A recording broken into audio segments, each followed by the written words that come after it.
Hello student. हमारे YouTube channel sigma classes में आपका स्वागत है।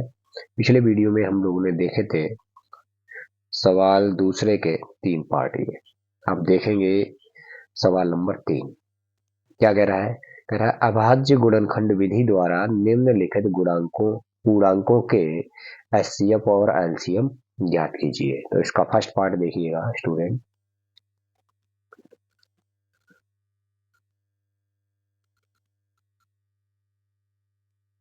तीसरा क्वेश्चन है। तो फर्स्ट पार्ट में है 12, 15 और 21। पहले तो इसके अभाज्य गुणनखंड कर लेंगे। देखो 12 के अभाज्य गुणनखंड होते हैं। देखिए 12 के अभाज्य गुणनखंड करेंगे तो 2 से काटोगे, दो दो छंग 12, दो तिया 6, तो 2 2 3। ये आ गया 2 गुणा 2 गुणा 3। इसके बाद है 15। 15 के देखो गुणनखंड क्या बनेंगे। 3 से काटो, 3 पंजे 15, 3 गुणा 5। अब इसमें देखो ऊपर से, इसमें देखो गुणनखंड इसके आए 3 और 5। और यहाँ पे देखो 2 गुणा 2 गुणा 3। तो इसमें ये देखते हैं जो गुणनखंड दोनों में है वो ऊपर नीचे लिख लेते हैं। जैसे 3 है तो 3 यहाँ लिख लेंगे, 5 इधर तो है नहीं तो इसको इससे आगे लिख लेंगे। इसके बाद हमारे पास बचा है 21। 21 के गुणनखंड करेंगे, 3 से काटेंगे, 3 सत्ते 21। तो ये 3 गुणा 7 इसमें आ गया। तो देखो इसमें 21 में 3 के नीचे 3 हो जाएगा, 7 तो है नहीं, 7 फिर इससे भी आगे लिख देंगे, मतलब यहाँ पे लिख देंगे। अब देखो हमें क्या निकालना है, इसका एचसीएफ भी निकालना है और एलसीएम भी निकालना है। तो एचसीएफ बराबर, एचसीएफ में क्या होता है, जो सभी में, जैसे यहाँ 3 पद है हमारे पास, 12 है और 3 संख्याएं हैं, 12 15 21, इन तीनों में जो कॉमन होता है वो हो जाता है हमारा एचसीएफ। तो यहाँ से देखिए तीनों में क्या कॉमन है, 3 3 है, तो ये एचसीएफ हो गया। इसका एलसीएम अगर निकालेंगे तो ये हो जाएगा, एलसीएम में टोटल जितने भी गुणनखंड होते हैं सबको उतार लेते हैं। जैसे 2 गुणा 2। अब ये तीनों में है तो एक ही बार उतारेंगे, 3 बार नहीं उतारेंगे। इसके बाद देखो 5 और फिर 7। अब इनकी गुणा कर लेंगे। देखो 2 दूनी 4, 3 12, पंजे 60। 60 और 7 और बचे हैं तो 60, 60 और 7 की गुणा कर दो, 7 छंग 42, एक 0, तो 420। ये आ गया इसका एलसीएम। अब सेकेंड पार्ट देखिएगा। सेकेंड पार्ट में है हमारे पास 17, 23 और 92। ये है, तो इसके देखो फैक्टर करेंगे, 17 के करेंगे, 17 तो 17 ही रहेगा, 23 भी 23 रहेगा, और सॉरी ये 29 है। ठीक है, देखिए दोस्तों इसमें जो है 17 के अगर फैक्टर करेंगे तो 17 ही आएंगे और नहीं बनेगा। तो इसमें हम इसको लिख सकते हैं 1 गुणा 17। ऐसे ही जो 23 है, 23 के भी फैक्टर नहीं हो पाएंगे तो इसे लिख सकते हैं हम 1 गुणा, देखो 17 तो है नहीं इसमें तो 23 इसको लिखेंगे अलग। इसके बाद 29, इसके भी फैक्टर करोगे तो ये 1 गुणा 29 आएगा, 29 भी नहीं है ऊपर तो यहाँ इसको अलग लिख लेंगे बाहर। अगर ये सेम होता तो उसी के नीचे उतार देते। यहाँ से देखिए अब हमको निकालना है H C F. H C F में क्या होता है, जो कॉमन होता है, देखो किसी में जो कॉमन नहीं होता है तो एक तो सब में कॉमन होता है। तो जैसे हम इसको 1 गुणा 1 गुणा करके लिखे, एच सी एफ हो गया इसका 1। अब एलसीएम देखिए, एलसीएम में देखो 1 गुणा 17 गुणा 23 और गुणा 29, इन सब की गुणा कर लेंगे, ये हो जाएगा हमारा एलसीएम। 17 और 23 की जब गुणा करेंगे तो ये आएगी, देखिए दोस्तों 17 और 23 की गुणा,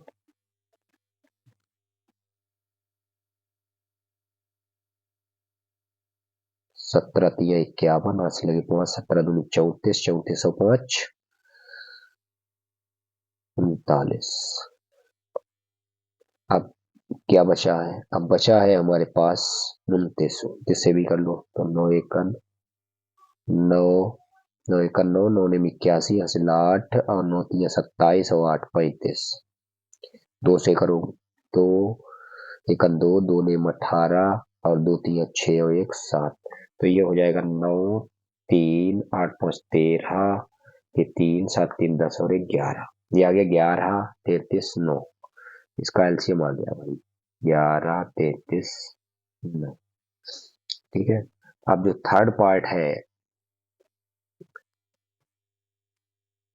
थर्ड पार्ट ये है 300, सॉरी ये है 8 9 और 25। इसका एचसीएफ और एलसीएम निकालना है, ये होमवर्क में है, अपने आप करिएगा। अगर नहीं हो रहा है तो कमेंट बॉक्स में कमेंट कीजिए, उसके बाद हम इसका भी बता दें। इसके बाद अगला प्रश्न है, यदि एचसीएफ 306 और 657 का दिया हुआ है 9 और एलसीएम 306 और 657 का ज्ञात कीजिए।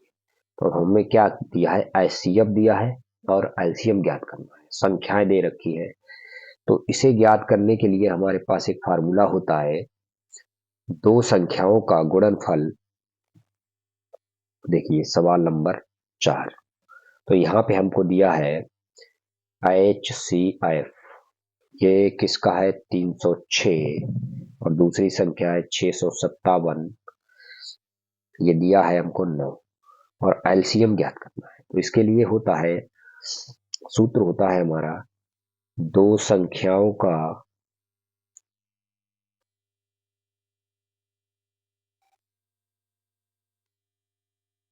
गुणनफल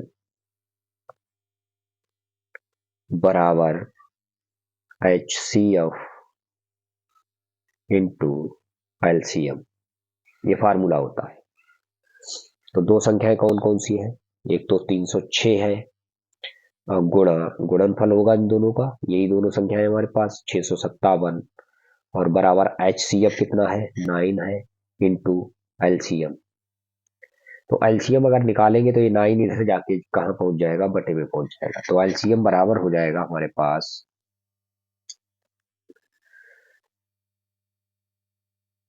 LCM बराबर ये हो जाएगा, दोनों संख्याओं का जो गुणनफल है उसके बटे में क्या पहुंच जाएगा? 9। 657 बटे 9। अब इसे काट पीट कर लेते हैं तो देखिएगा, 9 से इसे काट देंगे तो 9 3 27, कितने बचे? 3, 36 हो गए, 9 चौकू 36। अब ये बच गए, इनकी दोनों की गुणा कर लेंगे और आंसर मिल जाएगा हमको। तो देखिए दोस्तों, देखिए 657 और 34, इनकी गुणा कर लेंगे। तो देखो इसकी गुणा करेंगे, 4 सत्तो 28, 4 पंजे 20 और 2 22, फिर हासिल के 2, 4 छंग 24 और 2 26। 3 से करो, 3 सत्तो 21, 3 पंजे 15, 2 17, 3 छक 18, 1 19। ये हो गया 8, 3 6 7 13, 9 2 11 और 1 12 और 2। ये आ गया भाई, हमारा एलसीएम आ चुका है। तो इस तरह से हमारा एलसीएम कितना आ गया है? देखिए दोस्तों, ये गुणा आई है 22 33 8, 22 33 8। तो ये इसका आंसर हो गया है। अगला प्रश्न देखते हैं दोस्तों। अगला प्रश्न है, यदि एचसीएफ 225 60 का कितना है? 225 गुणा 5 माइनस 10x, तो x का मान ज्ञात कीजिए। तो इसमें हम क्या करेंगे, पहले तो हम एचसीएफ निकाल लेंगे किसका?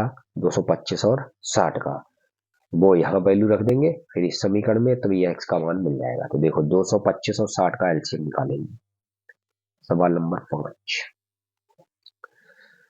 एचसीएफ। तो सबसे पहले तो 225 लिखेंगे और इसके फैक्टर कर लेते हैं 225 के।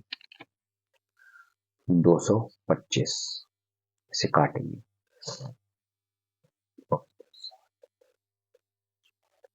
3 से कट जाएगा तो 3 सत्तो 21, एक बचा, 3 पंजे 15 और फिर काटो 3 से, 3 दूनी 6, 3 पंजे 15। अब ये नहीं कटेगा 3 से, अब काट दो 5 से, 5 हम 25। तो इसके फैक्टर बन गए 3 गुणा 3 गुणा 5 गुणा 5। तो इसके बन गए फैक्टर 3 गुणा 3 गुणा 5 गुणा 5। अब दूसरा क्या है हमारे पास, दूसरा है 60। इसके भी फैक्टर कर लेते हैं, 60 के फैक्टर का करेंगे हम लोग। 60 देखो, इसके फैक्टर करेंगे, सबसे पहले 2 से काटो, 2 तिया 6, फिर 2 से काटो 15, फिर 2 से काटोगे 3 से काटोगे 5। तो ये आ गए देखिए 2 गुणा 2 गुणा 3 गुणा 5। तो ये हो जाएगा 2 गुणा 2 तो है नहीं ऊपर, तो इसको इधर ले देंगे बाहर, 2 गुणा 2। फिर क्या आया था, एक 3 आया था, एक 5 आया था। 3 तो हमें मिल रहा है तो 3 के नीचे 3 लिख देंगे, एक 5 भी मिल रहा है तो 5 के नीचे 5 लिख देंगे। अब इसका हम लोग एचसीएफ ज्ञात कर लेंगे, एचसीएफ। तो एचसीएफ क्या हो जाएगा, देखो दोनों में कॉमन क्या है, एक तो 3 है, दूसरा 5 है। तो इसका एचसीएफ आ गया 3 पंजे 15। अब देखो समीकरण हमको दिया है, ये दिया है देखो, एचसीएफ ऑफ एचसीएफ 225 कामा 60 बराबर 225 गुणा 5 माइनस 10x। अब यहाँ पे जो एचसीएफ हम निकाल चुके हैं कितना आया है, 15 आया है। और यहाँ पे 225 और 5 की हम क्या कर लेंगे, मल्टीप्लाई कर लेंगे। तो देखो कितना आ जाएगा, पावर पचम 25 और 5 दूनी 10 और 2 12, तो 5 दूनी 10 और 1 11 माइनस का आ जाएगा 10x। अब 10x को इधर लेके आएंगे तो ये हो जाएगा प्लस, तो 10x हो गया प्लस, इधर 11 25 माइनस 15, तो ये हो जाएगा 10x बराबर, देखो यहां से जब हम घटाएंगे 5 से 5 जाएगा 0 बचेगा, 2 से 1 जाएगा 1 बचेगा, 2 से 1 गया 1 और फिर 1 1। अब ये जो 10 आई ये कहाँ पहुंच जाएगा, इधर आके भाग में पहुंच जाएगा यानी बटे में, 5 से वो सॉरी 10। तो 10 से 0 कट गया तो बचा कितना, x बराबर आ गया 111। यही हमारा आंसर हो गया भाई। अब देखिए अगला प्रश्न, अगला प्रश्न है हमारा, यदि एचसीएफ 120 225 बराबर 15 हो तो एलसीएम 120 और 225 ज्ञात कीजिए। ये सवाल देखिएगा आप, ये बिल्कुल सवाल नंबर 4 की तरह है, तो उसी तरह से ये कर लेंगे, ये एचडब्ल्यू है। अगर ना हो तो कमेंट बॉक्स में कमेंट कीजिए, उसके बाद हम इसे भी बता देंगे। इसके बाद देखते हैं क्वेश्चन नंबर 7। नीचे दी गई आकृति में x तथा y के मान ज्ञात कीजिए। ये आकृति दे रखी है, इसमें x और y के हमको मान ज्ञात करने हैं, इसे नोट करते हैं। क्वेश्चन नंबर है 7, छठा जो है होमवर्क में है। तो ये दिया है हमको y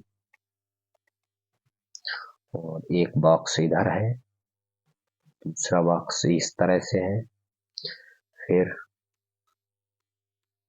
ये बॉक्स है और इस तरह से एक और बॉक्स है। इसमें देखो पहले में दिया है 4 और इसमें दिया है x और 3 और 7। तो इस सवाल में क्या करेंगे, सबसे पहले हम x की वैल्यू निकालेंगे, यानी इनकी और इनकी मल्टीप्लाई करके इसका मान निकल आता है। तो देखिए x बराबर हो जाएगा 3 गुणा 7 बराबर 7 या 21, ये x का मान आ गया। तो x बराबर आ चुका है 21। अब y का मान देखो क्या होगा, y बराबर इन दोनों की मल्टीप्लाई होगी तो y की वैल्यू आ जाएगी। तो ये है देखो 4 इंटू एक्स, तो ये हो जाएगा 4 इंटू एक्स की वैल्यू आ चुकी है 21। तो y इक्वल हो जाएगा देखो 4 एकड़ 4 और 4 दूनी 8। तो ये y की वैल्यू आ चुकी है। तो x y और इस तरह से हम x और y की वैल्यू निकाल लेंगे। सवाल नंबर अगला देखिए, 18 और 117 के एचसीएफ को 18 im माइनस 117 के रूप में दर्शाया गया है। im का मान ज्ञात कीजिए और साथ ही 18 और 117 का एलसीएम भी ज्ञात कीजिए। तो यहाँ पे देखिएगा 18 और 117 के एचसीएफ को इस रूप में दर्शाया गया है। तो हम क्या करेंगे, पहले 18 और 17 का एचसीएफ निकाल लेंगे जो कि इसके बराबर हो जाएगा और साथ में एलसीएम भी निकाल लेंगे। तो 18 117 के फैक्टर कर लेते हैं। सवाल नंबर है 8। यहाँ पे दिया है हमको 18, तो 18 के फैक्टर करेंगे कितना आएगा, देखो दोस्तों 18 देखो 2 से काटो, 2 नेम 18 और 3 तिया 2 गुणा 3 गुणा 3, तो 2 गुणा 3 गुणा 3। इसके बाद है हमारे पास 117।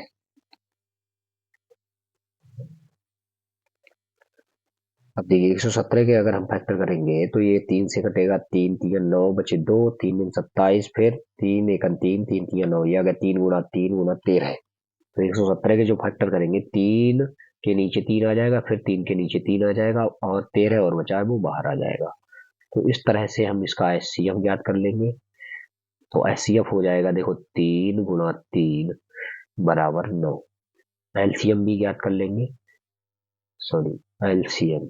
एलसीएम क्या हो जाएगा, देखो एलसीएम में सारे उतार लेते हैं, तो 2 गुणा 3 गुणा 3 गुणा 13 है। अब जब इनकी गुणा करेंगे तो देखो कितना आ जाएगा, 3 2 3 6 6 3 18, 18 और 13 की जब गुणा करेंगे तो ये आ जाएगा 234।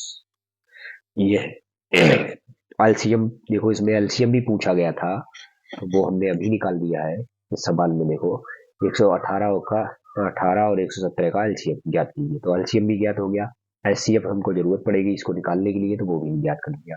अब समीकरण है हमारे पास 18 m माइनस 117, 18 m माइनस 117।